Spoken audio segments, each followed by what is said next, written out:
ಅರಣ್ಯ ಸಿಬ್ಬಂದಿಯ ಗುಂಡೇಟಿಗೆ 3 ಬಲಿಯಾಗಿರುವಂತಹ ಪ್ರಕರಣಕ್ಕೆ ಸಂಬಂಧಪಟ್ಟಂತೆ ಈಗಾಗಲೇ ಮ್ಯಾಜಿಸ್ಟ್ರೇಟ್ ತನಿಖೆಗೆ ಆದೇಶಿಸಿದ್ದಾರೆ ಜಿಲ್ಲಾಧಿಕಾರಿ. 7 ದಿನಗಳ ಒಳಗೆ ತನಿಖೆ ನಡೆಸಿ ವರದಿ ಕೊಡಬೇಕು ಅಂತ ಆದೇಶವನ್ನ ನೀಡಿದ್ದಾರೆ. ಕೊಳ್ಳೇಗಾಲ ಉಪ ವಿಭಾಗಾಧಿಕಾರಿ ದಿನೇಶ್ ಕುಮಾರ್ ಮೀನಾ ನೇಮಕ ಮಾಡಲಾಗಿದೆ. ಮೀನಾ ಅವರ ನೇತೃತ್ವದಲ್ಲಿ ತನಿಖೆ ನಡೆಯಲಿದೆ. ಅಸಲಿಗೇನಾಗಿದೆ ಅನ್ನುವಂತ ಒಂದಷ್ಟು ಅನುಮಾನಗಳು, ಪ್ರಶ್ನೆಗಳು ಇನ್ನೂ ಕೂಡ ಹಾಗೆ ಇರೋದ್ರಿಂದ, ಆರೋಪ ಪ್ರತ್ಯಾರೋಪಗಳು ಎರಡೂ ಕೂಡ ಇರೋದ್ರಿಂದ ಪ್ರಕರಣದಲ್ಲಿ ಏನಾಗಿದೆ ಅದರ ತನಿಖೆಯನ್ನ ನಡೆಸಬೇಕು ಅನ್ನುವಂತಹ ನಿಟ್ಟಿನಲ್ಲಿ ಈಗ ಕೊಳ್ಳೇಗಾಲ ಉಪ ವಿಭಾಗಾಧಿಕಾರಿ ದಿನೇಶ್ ಕುಮಾರ್ ಮೀನಾ ಅವರನ್ನ ನೇಮಕ ಮಾಡಿ ಅವರ ನೇತೃತ್ವದಲ್ಲಿ ತನಿಖೆಯನ್ನ ಮಾಡೋದಕ್ಕೆ ಆದೇಶವನ್ನ ನೀಡಿದ್ದಾರೆ.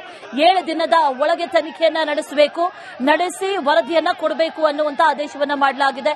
ಮ್ಯಾಜಿಸ್ಟ್ರೇಟ್ ತನಿಖೆಗೆ ಆದೇಶಿಸಿದ್ದಾರೆ ಈಗ ಜಿಲ್ಲಾಧಿಕಾರಿ. ಮ್ಯಾಜಿಸ್ಟ್ರೇಟ್ ತನಿಖೆ ಆಗಬೇಕು ಅನ್ನುವಂತ ಒಂದಷ್ಟು ಆಗ್ರಹಗಳು ಕೂಡ ಕೇಳಿ ಬಂದಿದ್ವು. ಸ್ಥಳೀಯರು, ಗ್ರಾಮಸ್ಥರು ಜೊತೆಗೆ ಕುಟುಂಬಸ್ಥರು ಕೂಡ ಇದೇ ಆಗ್ರಹವನ್ನ ಮಾಡಿದ್ರು. ಅರಣ್ಯ ಸಿಬ್ಬಂದಿಯ ಗುಂಡೇಟಿಗೆ 3 ಬಲಿಯಾಗಿರುವಂತಹ ಪ್ರಕರಣಕ್ಕೆ ಸಂಬಂಧಪಟ್ಟಂತೆ ಈಗಾಗಲೇ ಮ್ಯಾಜಿಸ್ಟ್ರೇಟ್ ತನಿಖೆಗೆ ಆದೇಶಿಸಿದ್ದಾರೆ ಜಿಲ್ಲಾಧಿಕಾರಿ. 7 ದಿನಗಳ ಒಳಗೆ ತನಿಖೆ ನಡೆಸಿ ವರದಿ ಕೊಡಬೇಕು ಅಂತ ಆದೇಶವನ್ನ ನೀಡಿದ್ದಾರೆ. ಕೊಳ್ಳೇಗಾಲ ಉಪ ವಿಭಾಗಾಧಿಕಾರಿ ದಿನೇಶ್ ಕುಮಾರ್ ಮೀನಾ ನೇಮಕ ಮಾಡಲಾಗಿದೆ. ಮೀನಾ ಅವರ ನೇತೃತ್ವದಲ್ಲಿ ತನಿಖೆ ನಡೆಯಲಿದೆ. ಅಸಲಿಗೇನಾಗಿದೆ ಅನ್ನುವಂತ ಒಂದಷ್ಟು ಅನುಮಾನಗಳು, ಪ್ರಶ್ನೆಗಳು ಇನ್ನೂ ಕೂಡ ಹಾಗೆ ಇರೋದ್ರಿಂದ, ಆರೋಪ ಪ್ರತ್ಯಾರೋಪಗಳು ಎರಡೂ ಕೂಡ ಇರೋದ್ರಿಂದ ಪ್ರಕರಣದಲ್ಲಿ ಏನಾಗಿದೆ ಅದರ ತನಿಖೆಯನ್ನ ನಡೆಸಬೇಕು ಅನ್ನುವಂತಹ ನಿಟ್ಟಿನಲ್ಲಿ ಈಗ ಕೊಳ್ಳೇಗಾಲ ಉಪ ವಿಭಾಗಾಧಿಕಾರಿ ದಿನೇಶ್ ಕುಮಾರ್ ಮೀನಾ ಅವರನ್ನ ನೇಮಕ ಮಾಡಿ ಅವರ ನೇತೃತ್ವದಲ್ಲಿ ತನಿಖೆಯನ್ನ ಮಾಡೋದಕ್ಕೆ ಆದೇಶವನ್ನ ನೀಡಿದ್ದಾರೆ.